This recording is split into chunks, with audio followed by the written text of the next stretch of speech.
So glucose has 6 carbons. And the first thing that happens when glucose enters a human cell is, through several steps, glucose is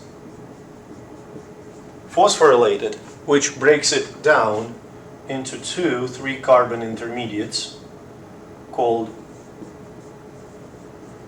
glyceraldehyde 3-phosphate. So I want to highlight that first we spend 2 ATPs. Does that make sense? Now then, these 3-carbon intermediates in the series of reactions are converted into 2 molecules of pyruvate. Okay? So this is a schematic representation of what glycolysis is in the cell. So the payoff here during these steps are 2 molecules of NADH and 4 molecules of ATP. Does that make sense so far? Good? So we need to clarify something. We need to clarify what the role of NADH is. And then we can move on. So I'm going to put the NADH story here in the corner. So all reactions in a human cell, all reactions of conversion of energy in the cell, the reactions of transfer of electrons. Okay, electrons cannot move through the cell without a carrier. Okay, they can't be just free like iron, like an ion of potassium or sodium or chloride. Electrons cannot move by themselves. So in order to move electrons, our cells have 2 electron carriers, NAD plus and FAD. When these 2 carriers,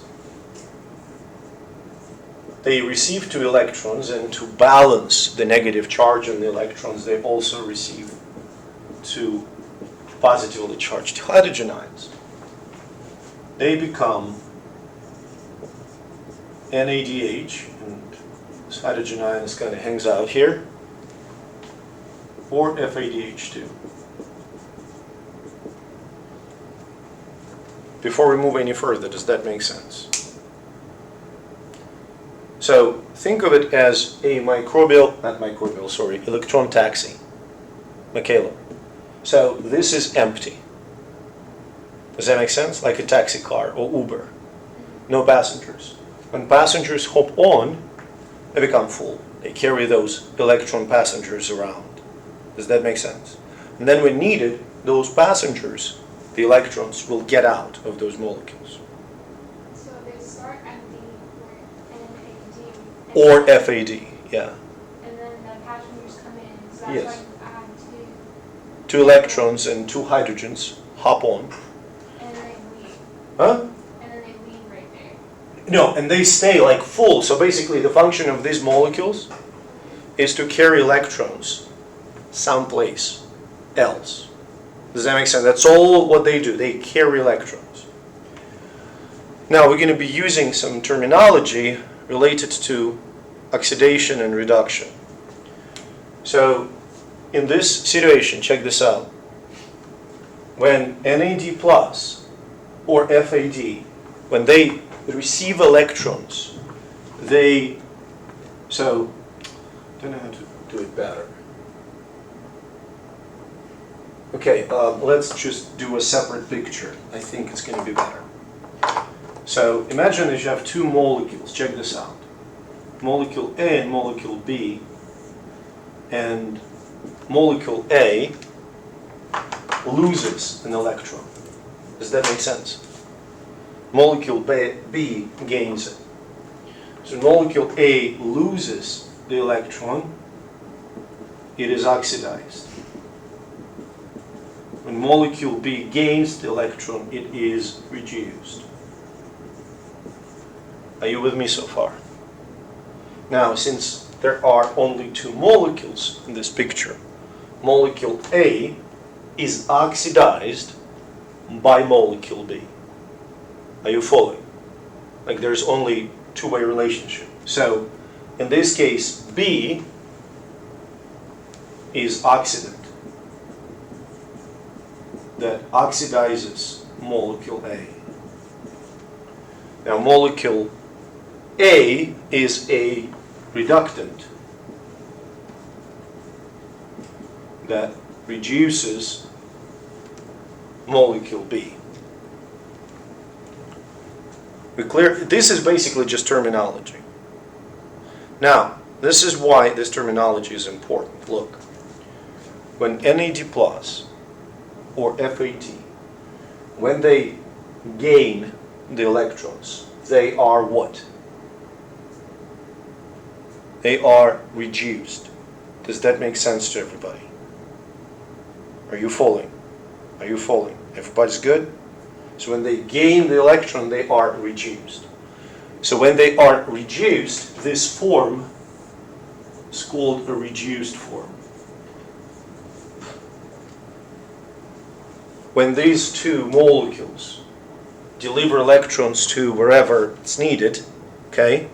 Does that make sense? And they dump the electrons to whatever other molecule. So basically when these two lose the electrons, they become oxidized, and this is considered to be oxidized form.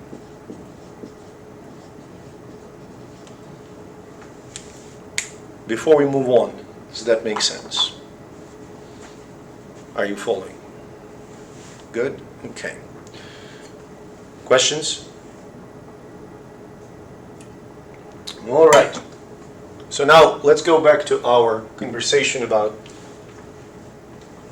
glycolysis here. So in glycolysis, do you generate some, look, taxis that are full of electrons? Yes, you do. Right? 2 NADH. Does that make sense? So you've got 2 NADH molecules.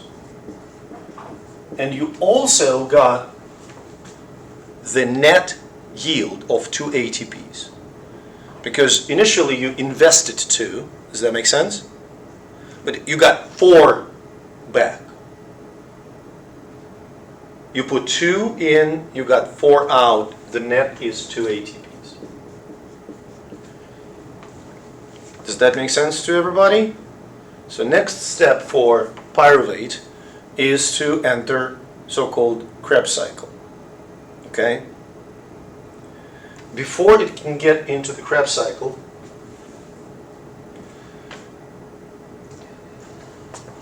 pyruvate has to go through the transition step. Now look, I'm going to write down transition step and Krebs cycle in brown color.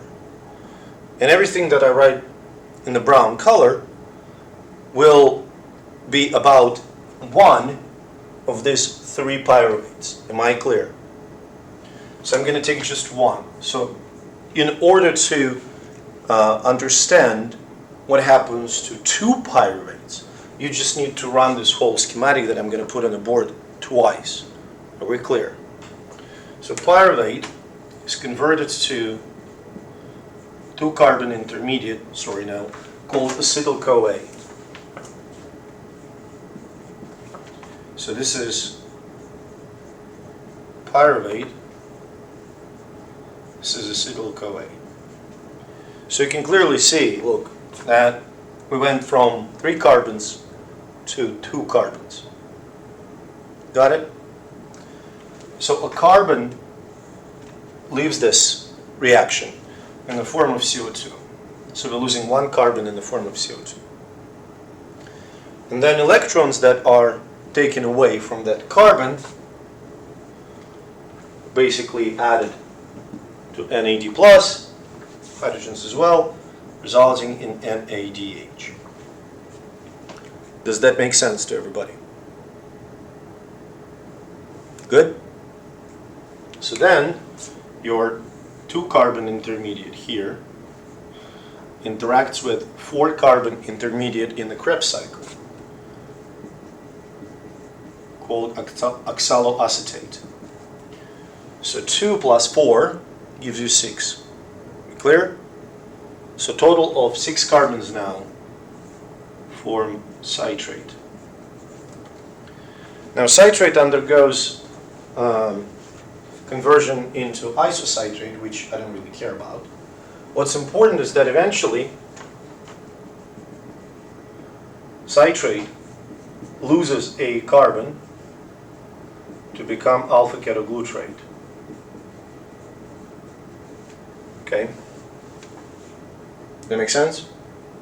Alpha ketoglutarate.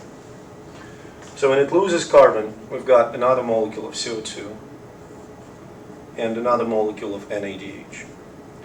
Alpha ketoglutarate is converted to 4-carbon intermediate called succinyl-CoA.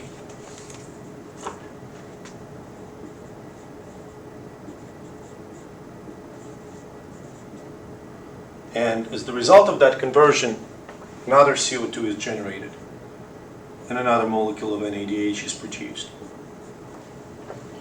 Okay, we're good? Does that make sense so far? How is that NADH like produced? How is it produced? Yeah. It's a really good question. I'm going to show you right now. So imagine you have a molecule. I'm going to put it here, okay? So you have a molecule of NAD plus. Okay? Does that make sense? And then let's say you have citrate. Okay, I don't want to do citrate. I'm going to do alpha ketoglutarate. So alpha ketoglutarate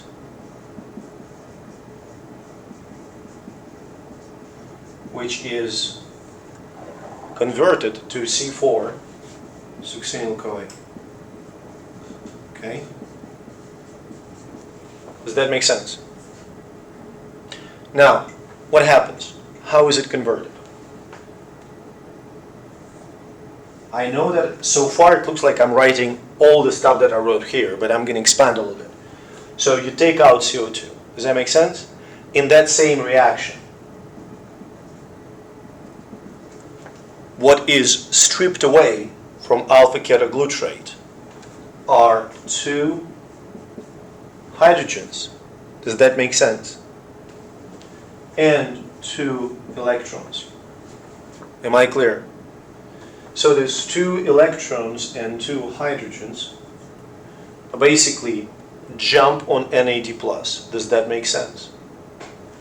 Which results in NADH, and another hydrogen is just hanging out here, balancing the electron. Does that make sense? Does that explain a little bit?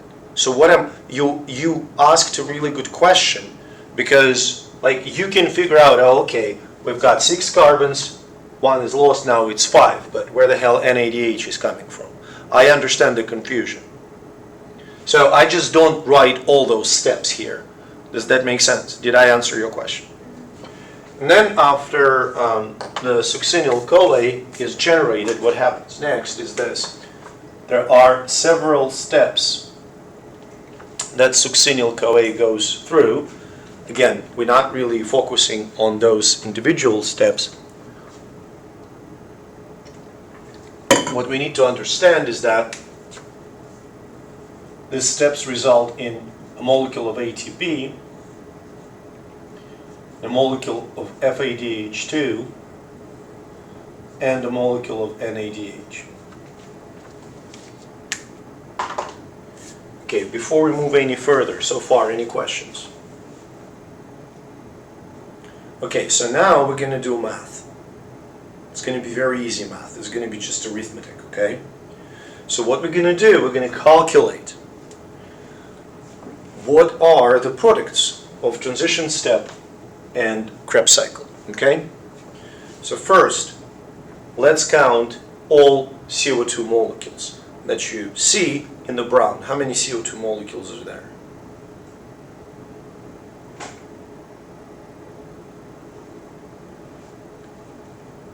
Three, yes. 3 CO2s, but here's the deal. How many pyruvates we have here in the beginning? No, pyruvate. Just one, right? Just one pyruvate. Does that make sense? How many pyruvates we had at the end of glycolysis? 2.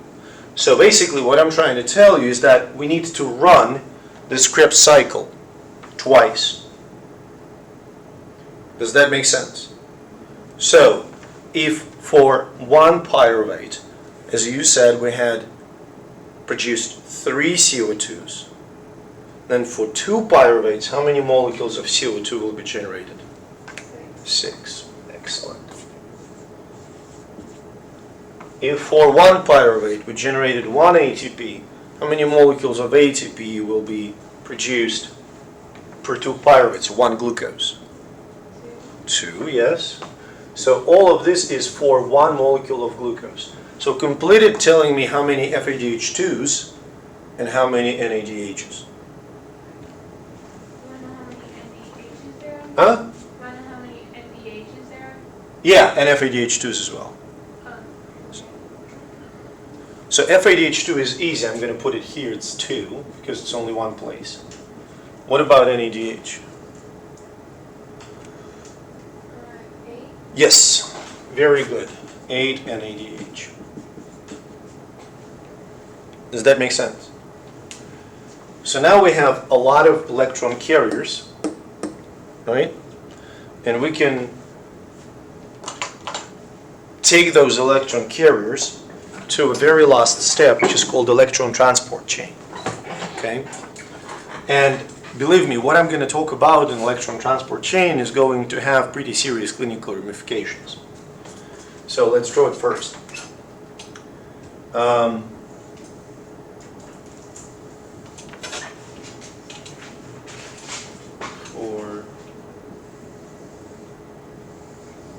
Okay, so there are 4 proteins in electron transport chain and the ATP synthase. So this is ATP synthase.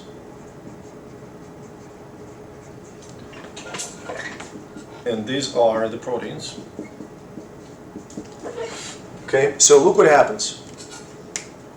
1, 2, 3, 4. See that? So what happens? NADH, it's reduced form here, okay? NADH loses its electrons here. So essentially NADH is oxidized. Okay? And the electron from NADH enters the electron transport chain. Got it? FADH2 is also oxidized. So it loses the electrons. And the electron from FADH2 enters the second step, second protein. Does that make sense? So these electrons start to hop, okay, from one protein to another. So essentially it's a series of oxidation and reduction. Does that make sense to everybody? Okay, so electrons go like a ball goes from top of the flight of stairs down on each step. Wait, so it loses a hydrogen and that turns into the E? instead Say it of again. H? So they lose an H? NADH. Yeah, and you... They lose both electrons and 2 hydrogens. You are correct. I didn't draw hydrogens yet. Oh. We're going to figure it out what happens to hydrogens. Okay? So they lose electrons. These electrons enter the electron transport chain and they hop all the way through. At each step, these electrons are releasing their energy. And this energy is used to pump hydrogen ions. Does that make sense? Michaela? So now hydrogen ions are pumped across the membrane.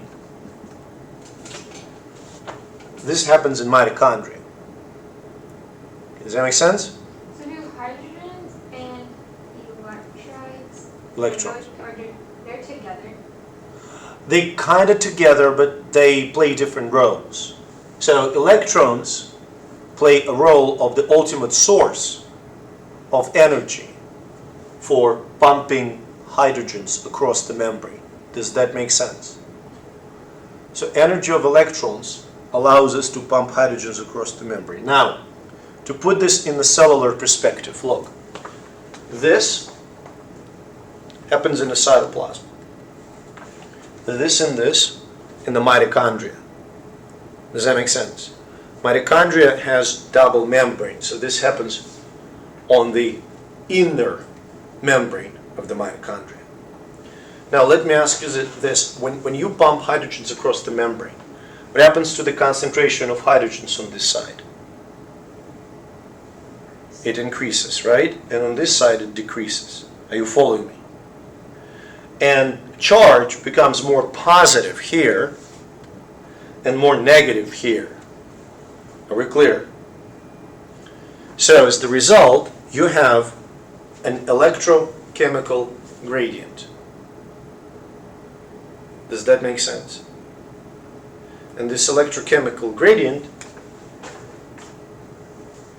drives hydrogen diffusion. You see that? It drives hydrogen diffusion through the ATP synthase. Remember, hydrogen ions are hydrophilic. They can't cross the membrane directly. Does that make sense? So they have to go through the channel, and this is what they do. They go through the channel. Okay? We good so far? So they diffuse through the ATP synthase. Diffusion means movement. Movement means energy. And the energy of diffusing hydrogens fuels the process of ATP synthesis. Sorry. So ATP and phosphate, ATP. Are we clear here? Okay, energy of diffusing hydrogens fuels the synthesis of ATP. Does that make sense? Now, a couple of sort of clinical things. First of all, this electron here combines with hydrogens and with oxygen, producing water. Okay? So here, oxygen, you see the oxygen at the bottom? It serves as the final electron acceptor.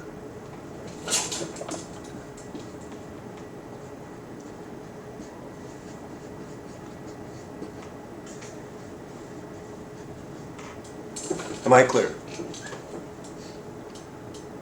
So look what happens, like in the global perspective. So glucose is broken down to pyruvate during glycolysis. Then pyruvate is completely oxidized. Basically, by the time the Krebs cycle is over, all glucose carbons are oxidized. That makes sense? And that generates, basically, the goal of glycolysis and Krebs cycle not to generate ATP, it's to generate NADH and FADH2, a lot of electrons. Does that make sense? These electrons are then fed into the electron transport chain, where the energy of these electrons allows, so it fuels the hydrogen pumping across the membrane, and then hydrogens following this electrochemical gradient, they diffuse through ATP synthase, and that fuels up ATP synthesis. So when it diffuses, it turns into ATP? Doesn't turn. It supplies the energy for the synthesis. Does that make sense? Like, look at the wind turbine. Wind turbine. Wind doesn't turn into electricity. Wind rotates the turbine and it generates electricity. So this is, so to say, a wind. The diffusion is a wind that rotates this molecular turbine, which generates the electricity, the ATP. Does that make sense? So, a couple of things. First of all, we discussed in microbiology class, the yield of this whole process. And it turns out that one molecule of NADH provides enough energy to make 3 ATPs. And one molecule of FADH2 provides enough energy, to make 2 ATPs. Are we good? Now, why such a difference? Look at this. The electron from NADH enters from like the first step, right? The electron from FADH2 starts at the second step. So a little bit less. Does that make sense? So if you put all things together, so you have 2 ATPs, 2 more ATPs, 2 FADH2s, and 10 NADH. Are you following me? The total yield, maximum yield, is 38 ATP. Does that make sense? In reality, the yield is actually a little less. Why? Because it turns out that the membrane here is not absolutely impermeable for hydrogen ions. Some hydrogen ions will leak past the ATP synthase. Does that make sense? Instead of going through the channel, they will just sneak through the membrane. We clear? Well, I thought they couldn't go through the membrane. Huh? I thought they couldn't go through the membrane. Could not? Where, 99% of them can't. Does that make sense? But some of them will. Like, it's not, in this case, it's not 100%. Okay? Make sense? We good? so when they do that, then the ATP doesn't get produced. Exactly. It doesn't get synthesized. This is why it's never 38. It's always less than that. Which explains a drug called, have you heard about the drug called dinitrophenol? So the drug called dinitrophenol increases the permeability of mitochondrial membrane. So now let's just think it through. The membrane becomes more permeable, which means more hydrogens will sneak past ATP synthase. We good? If more hydrogens don't go through ATP synthase, how does it reflect upon the amount of ATP that is produced? It's going to decrease the amount of ATP that is produced per molecule of glucose. Does that make sense? Why would you? Well, tell me, why would you take this drug? I'm going to give you a hint. If you don't choose any other dietary habits, if you keep consuming the same amount of food, but you start taking this drug called dinitrophenol, so what happens to the efficiency of ATP production? It decreases. You produce less ATP per unit of food. So what's going to happen to you?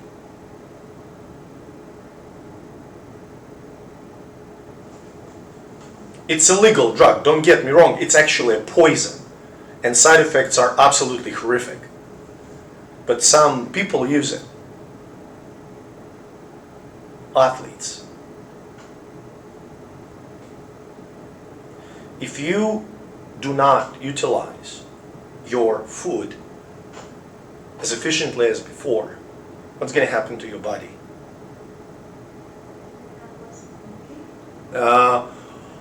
Well, ATP is not an energy in the sense that we put into this.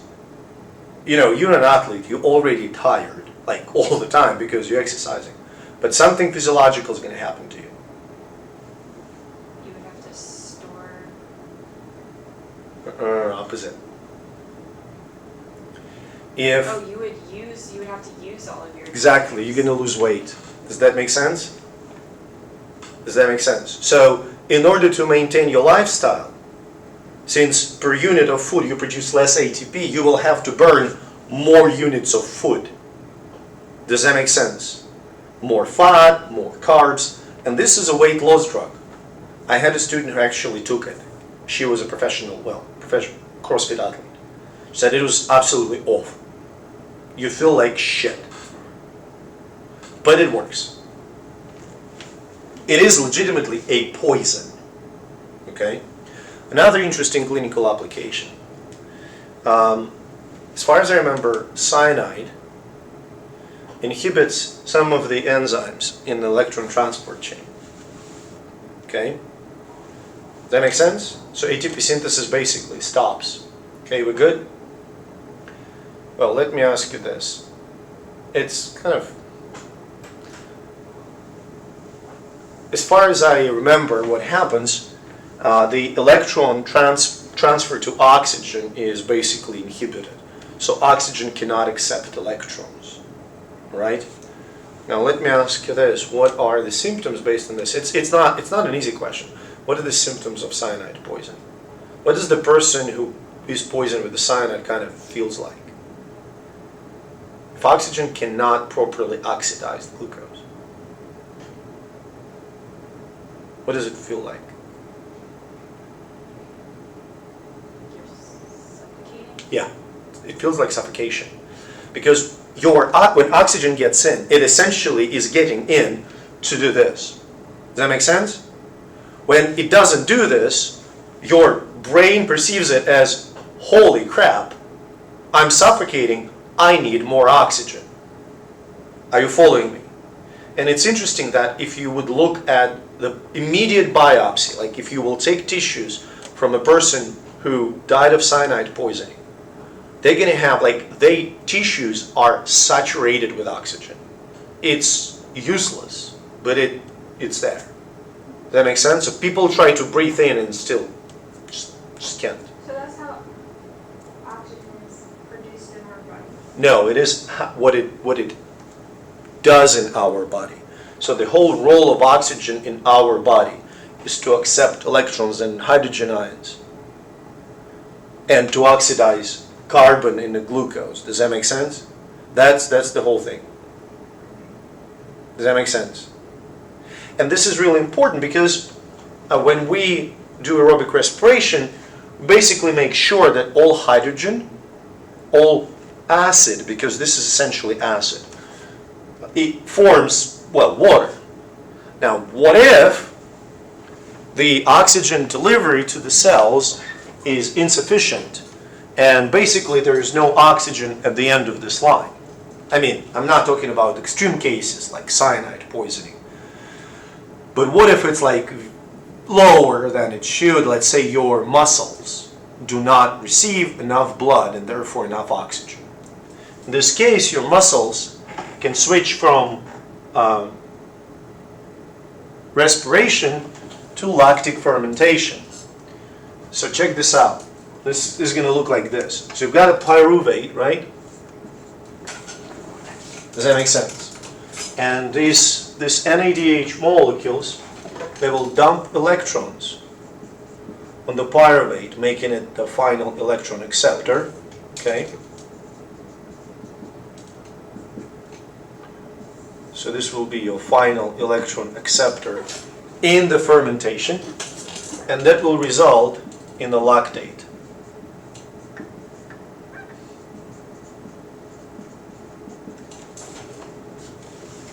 Okay, does that make sense? Does it all kind of start with that? So, it starts with glucose, right? It starts with glucose. Glucose is broken down to pyruvate. And you're absolutely right. Then it's the decision point. You see what I'm saying? If there is oxygen, your cell's going to do this. If there's no oxygen, your cells are going to do this. So without pyruvate,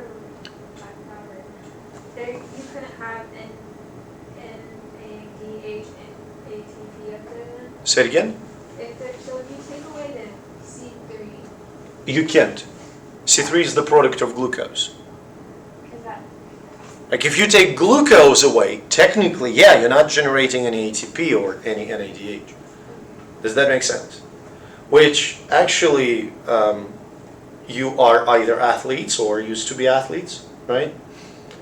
Lactic acid in your muscles, right? When you do a particularly explosive workout, okay, like lifting or running a sprint, your cells basically don't have enough time to do all these shenanigans. And the main metabolic pathway that they use is going to be this. That make sense? Now, if you do an endurance run, they have enough time to run aerobic respiration, and the main pathway will be this. So this is why basically, if you go lifting, you start feeling this burn of lactate very quickly. If you go running, it's not that bad. Does that make sense? Now, a very common mistake, and I talk about it in AP1, is to say that lactate, like next day you wake up and you're like all sore after the exercise. It's not because of lactate. Turns out all lactic acid that accumulates in our muscles is gone after the workout in about an hour. Liver and heart do an amazing job in using it as actually a source of energy. Does that make sense? You with me? Questions? Okay. With the FEA, is that FEA out there? Huh? Does that say FEA? Like next to C? Yeah. FEA, final electron acceptor.